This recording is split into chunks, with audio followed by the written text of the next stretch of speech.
Asian Playsian. I just don't. This is a very popular opinion with Made in Abyss, is that the world building is very good, which I don't fully agree with, because like there's parts of it where they don't really explain anything. Like if we're gonna like learn something about, if the point of the show is to try to learn about the Abyss, why don't we spend more time with that? We spend more time with the kids like peeing and taking like being shirtless, and like I don't. To be somewhat fair to the series, it's not like they only focus on the kids peeing and being shirtless. That's true. I mean, there's a lot of it for some reason in the series. Too much. That's from what I hear. It's a nitpick, but I mean, I feel like the focus is not on what it needs to be. It's on like these kids cooking, going on this like wow, it's such like what a great adventure. But you're going back the way you came. It's funny because I can already see some of the arguments that like if anybody's actually watching this, I can see some of the arguments like people bring up like, oh, that's too like contrast with later on series and whatever. Yeah, I can see that. Like, oh, it's supposed to be like this grand adventure and like, but actually it's very dark. But you know that already. Not really. I feel like you. Well, actually, no, you do, because in the first episode, they straight up do it. They straight up tell you the effects of the Abyss and how they are bad for you. It's not a surprise when the dark stuff happens. You are almost completely expecting it by the time the first episode is done. Yeah, you're like, oh, people get sick when they go down to the Abyss, and awful things happen. Oh, really? I did not expect that. People bleed out of like all of the holes in their body. I hope this doesn't come up later because I'm sure it won't. Like, I don't know. What I'm trying to say is that this show isn't bad. I just have a little like I have issues with it. Like, they're pretty nitpicky, but at the same time, like, later on in the series, like, I just don't understand how the Abyss works at all. Like, sometimes they'll bring stuff up, and then, like, I just don't understand. Like, okay, spoilers for anybody who hasn't seen it. If you can deal with shirtless children, a lot of peeing, and lots of suffering of children, watch it, I guess. Okay, so if that third one I don't care about. The first two are just fucking weird. So if anybody's watching this, someone explain this to me.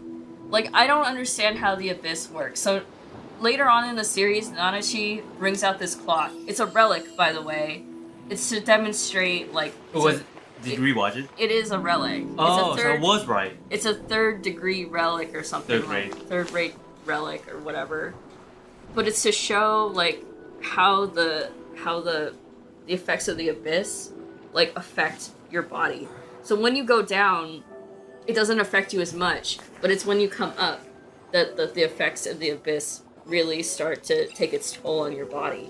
But I don't understand, why is it when you go down towards the center or like the bottom of the Abyss, why is it when you head down that you feel the effects anyway? Like, you feel the nausea. And why do you feel that? Like, is it because they were going up on a slope that they felt it? Like, even like a small incline, like. But I thought, like, because it's like, even if it's a small incline, do you feel the effects of the Abyss? Because it seemed like when they were going down towards the Abyss, like, Rico wasn't feeling good. So I don't get that. It's funny because I know we're talking about this and when Patrick hasn't seen anything of the series at all. Yeah. I got nothing. I have literally no input. Yeah, sorry. Like I feel bad because all we've done around you is talked about what we don't like about the series. But you know, if you... I have zero interest in the series. You can give it a chance if you want. I have way too many anime and shows to watch right now. If it's gonna be on my list to watch, it's gonna be very low on the list. I mean...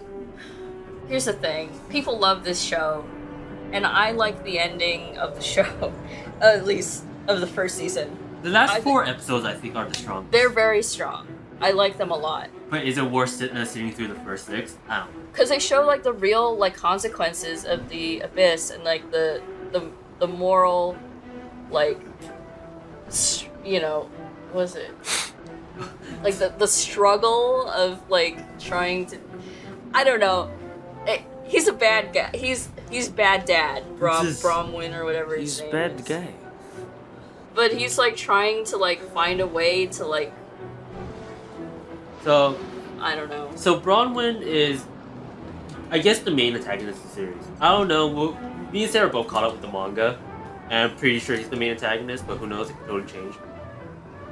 But he wants to experiment with the abyss, and the abyss. I don't know if he wants to get to the bottom, but I'm pretty sure he wants to at least find a way to counteract the curse with the abyss. And the curse of the abyss is like as you go down, when you go back up, horrible things happen to you, basically. So you have to go up pretty slowly. Yeah. Or in a certain way, because if you ascend too quickly, the effects of the abyss will hurt you, like what Nanachi said later on.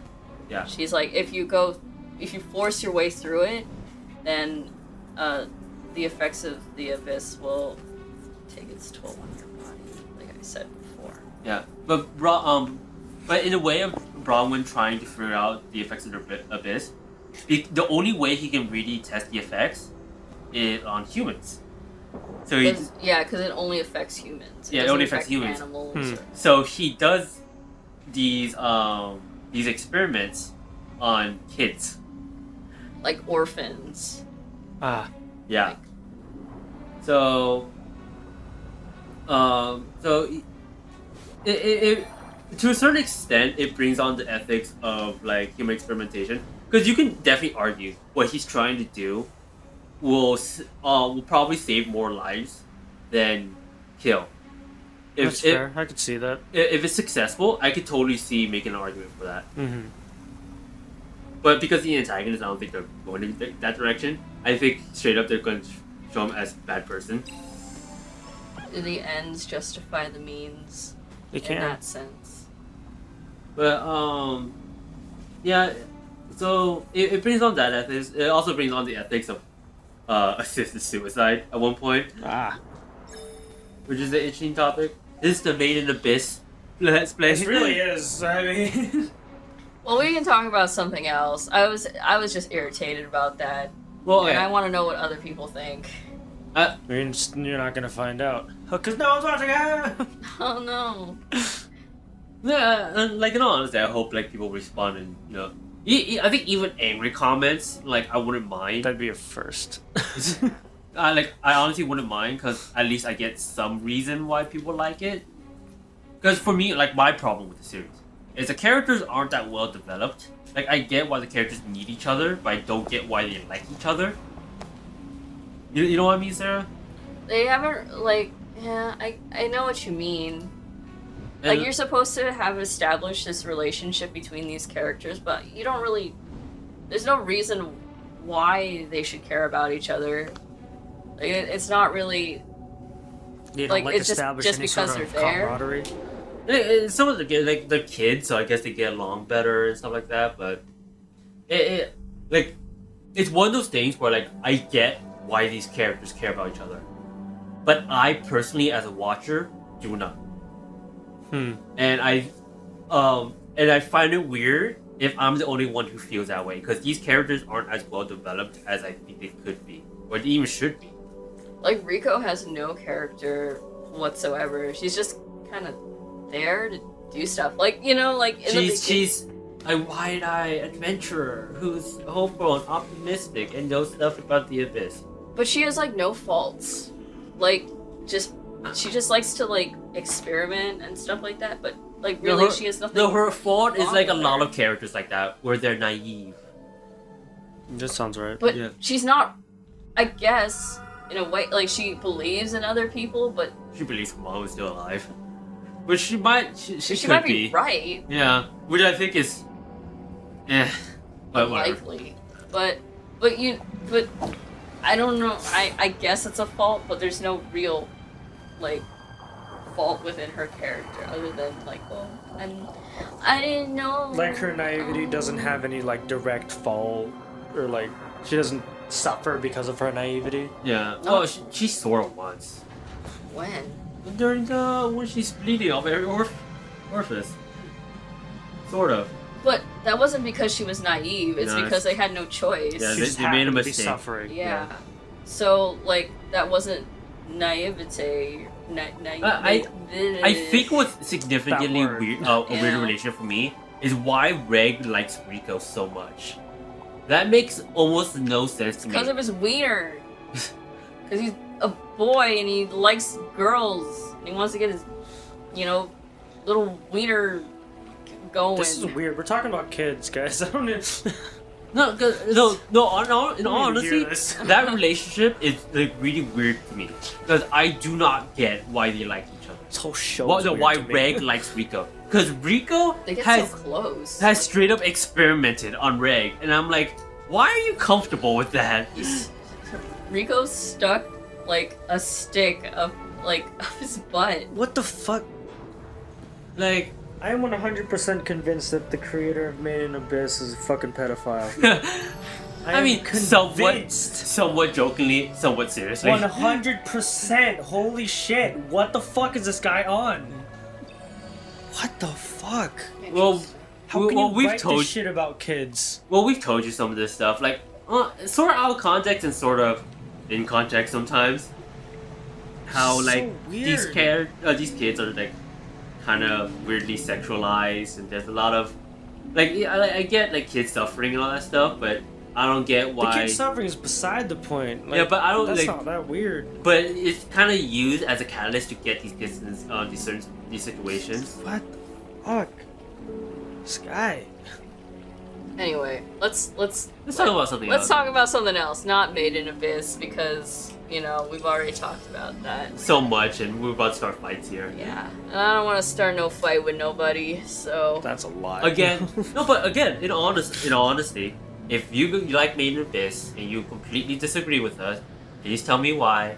I would like to know. yeah, because we're in our own little bubble here. So Yeah, I do that. I did that a lot at SAC Anime because, well, I'm gonna branch off from anime, because the topic of Star Wars: The Last Jedi came up a lot, and I know it's a very polarized film, and so like whenever I talked to people who said they didn't like it, it was just like, 100% not trying to be contrarian. Why didn't you like it? I'm curious.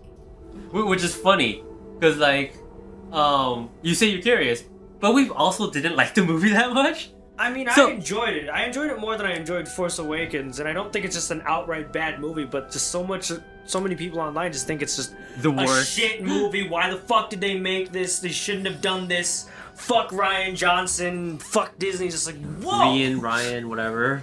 Just like, Jesus Christ. Why do you guys hate it so bad? Like, I'm legit curious. That's just an interesting. I've also got an case. answer, so I understand why people hate it now, but I don't know. I have a different perspective on it. It's a Rather, I believe differently on it. Yeah, because with movies like Last Jedi, it's a problem that I think the new Star Wars movies have, where when they try to expand the universe, they make promises that I'm not sure that they can keep. Mm-hmm. Especially when it comes to The Last Jedi, where they set up a lot of stuff with Force Awakens, but they don't come across it with they don't fulfill on any of it Yeah. in The Last Jedi, to the point where like it's trying to subvert so many expectations that like that's the point of the movie. I mean, the one thing that I do like that The Last Jedi has done is like, know what the fuck is even gonna happen in the next movie. Like, See,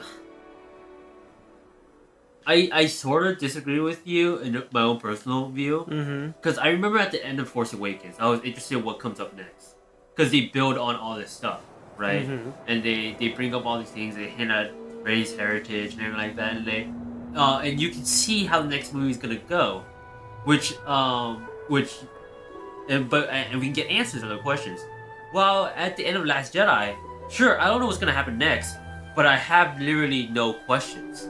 I have no interest in what comes up next. I'm just like, why is everybody so happy when literally there's only like 10 of you left? Yeah. Part of my thing with what's gonna happen is also like, I can't see them hitting the same story points that have happened in previous Star Wars now. I'm not so sure about that. Really? Yeah, because if there's one thing I've learned from watching a lot of movies, Mm-hmm. especially what's the word for it? Not just trilogies, sagas, series, I guess. I guess series. Franchises? Franchises, there we go. Especially with franchises, like recently, you could hit on the same note.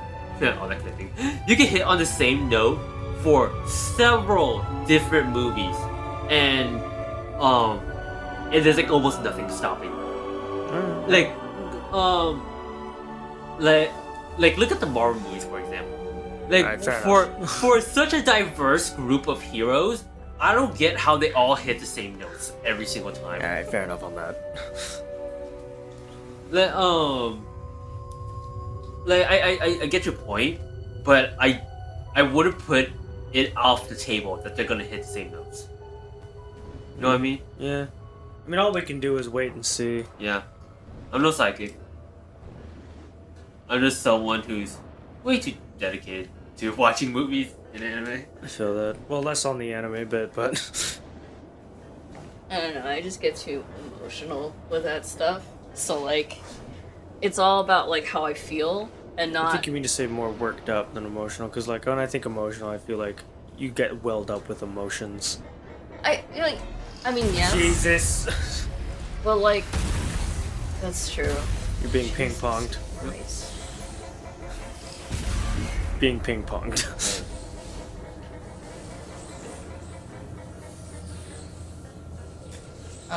Yeah, I just... Like, I have a hard time explaining stuff because it's like, it's just about how I feel at the moment. Mm-hmm. But if I sit down and think about it, like, I can word it a little bit better. Like, if I'm just sitting with Kevin and I'm trying to explain something, then it'll sound better. But if I'm, like, trying to explain it to other people, like, it just sounds like I'm crazy. And I only feel a certain way about things, and I hate everything. And I feel very strongly. We've recently gotten that comment that we hate everything. Which I don't hate everything. I just have... You're just more vocal about the things you hate. Because If you just kind of like averagely or moderately like something, you're probably not going to talk about it nearly as much as something that you just really dislike. Yeah, I mean, it's more fun to talk about things that you dislike more than things that you like. Because you just have more things to say. I don't know. Yeah, I could kind of see that. I feel like you could have more things to say if you kind of like moderately dislike something as opposed to... I feel like you liking something. I was about to say, I feel like you might have a little less to say if you just like super liked something. I don't know. Well, At least for me, like when I super like something, it's cause of several reasons, and I like getting into those reasons. Mm-hmm. Especially when it comes to like what other people don't like a certain movie, and I happen to. Because I feel like with disliking something, you start going into nitpicks, which I don't feel gets touched on as much if you like something. I don't can know see what the that. positive side of... not positive. I don't know what the positive version of nitpick would be. It's those people who like to justify, like a bunch of series. Like people who try to justify the prequels. Prequels for what? The prequel series? For prequel Star Wars. trilogy? Oh. Yeah, like that. I guess that's the version of like positive nitpicking. Yeah. It's like trying to justify or like trying to get all the good out of bad movies. And 3 had moments. 1 and 2 was just kind of utter trash. Is it? It's like those things. That thing where Oh, you know what's kind of like? Huh. It's kind of like what people did with Thor Ragnarok. Spoilers.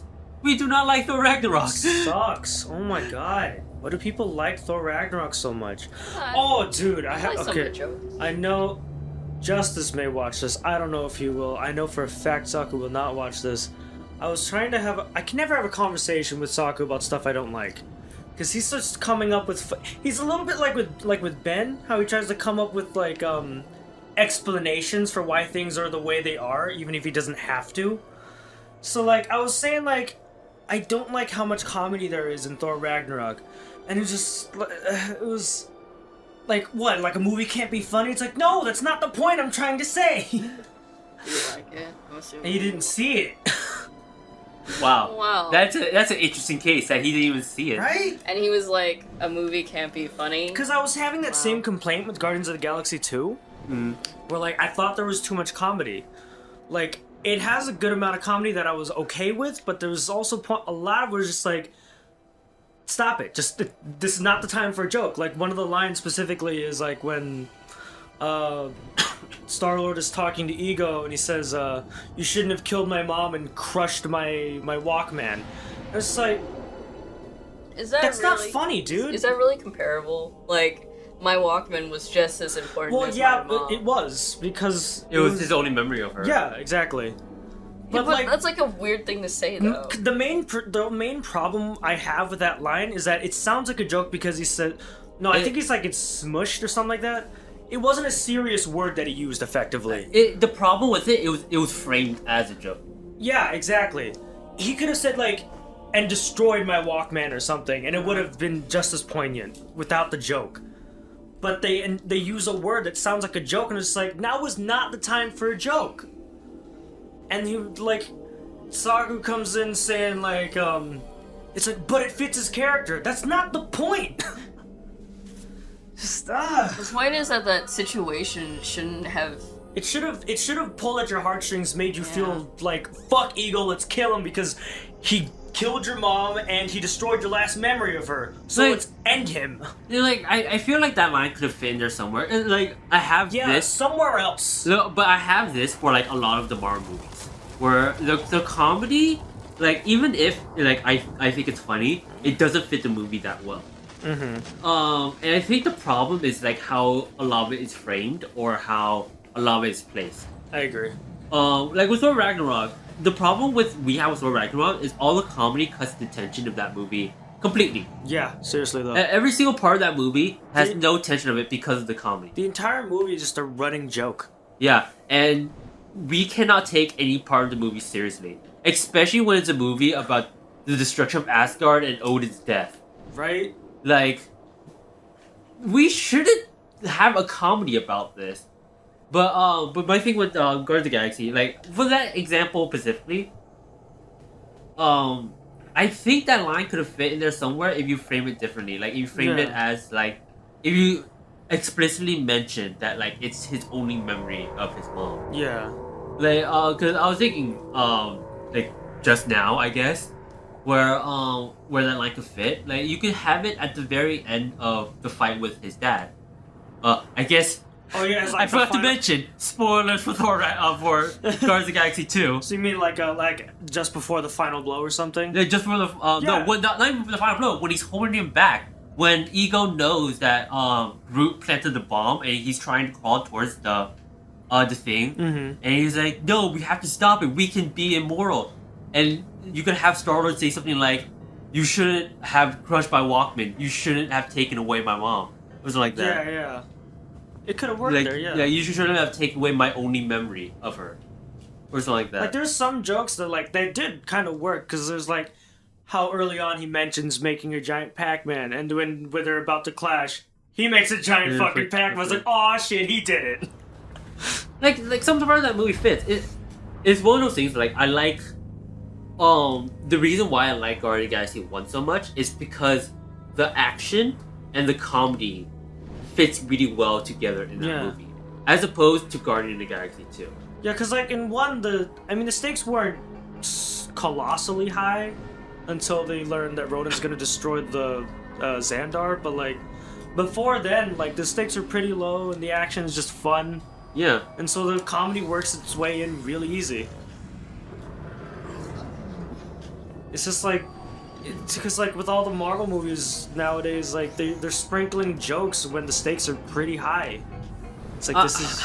And here's the thing: I don't even know if it's like a Marvel problem or like a Disney problem. That's a good point. Because it also went into Last Jedi, and I don't know.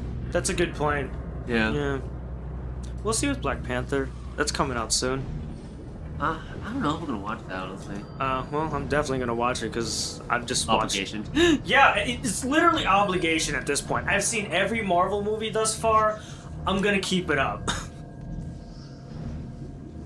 And I've Also, almost... kind of messed up if you don't see the one Marvel movie. that stars black people. Yeah, that stars black people, and you saw Ant-Man. No, there's plenty of Marvel movies I haven't seen. Even Marvel movies that I think I might That's like true. and haven't Yeah, seen. you haven't seen Winter Soldier. Oh, Yeah. I love Winter Soldier. I haven't seen Winter Soldier. Winter Soldier was actually fairly serious the whole way through. I a haven't lot of seen jokes. Thor 1. Good. All the Thors are bad. Like 1, bad. 2, even worse. 3, eh.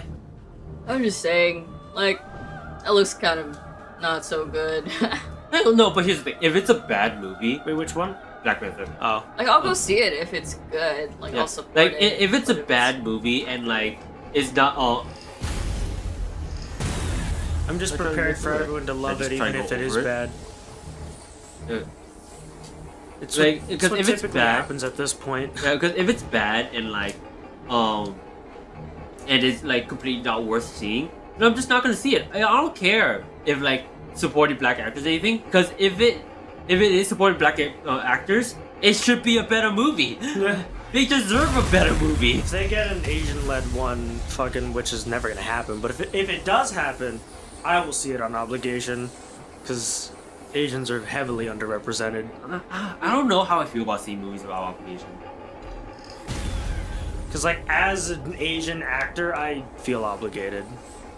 Yeah, I don't know how I feel about that, because, especially if the movie's bad.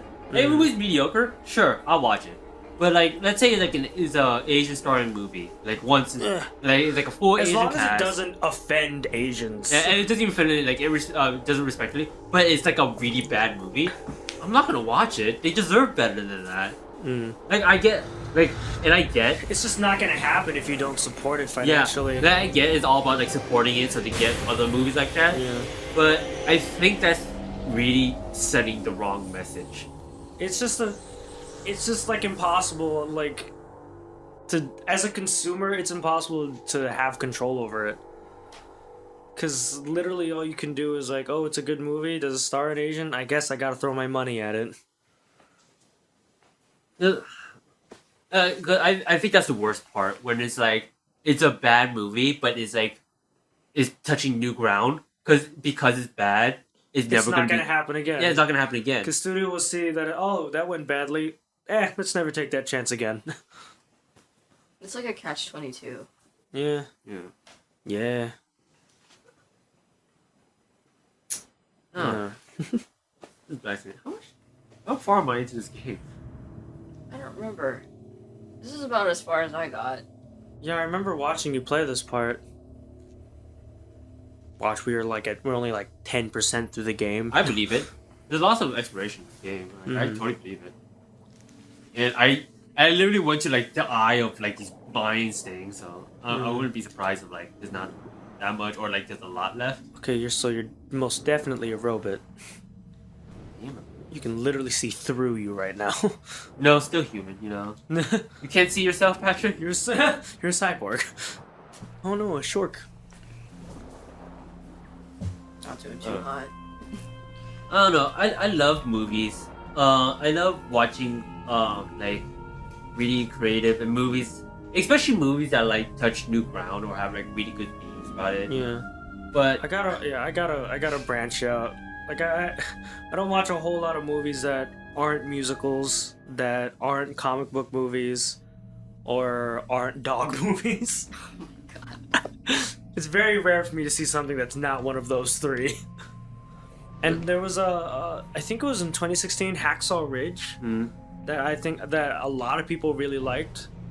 And then I caught that partly on TV. Dude, it's really good. It's pretty good. it's a good movie. But yeah, it's just I wish I wish the movies nowadays. I'm not gonna say like movies were so good back then. And everything That's like not that. even fully true. It really isn't.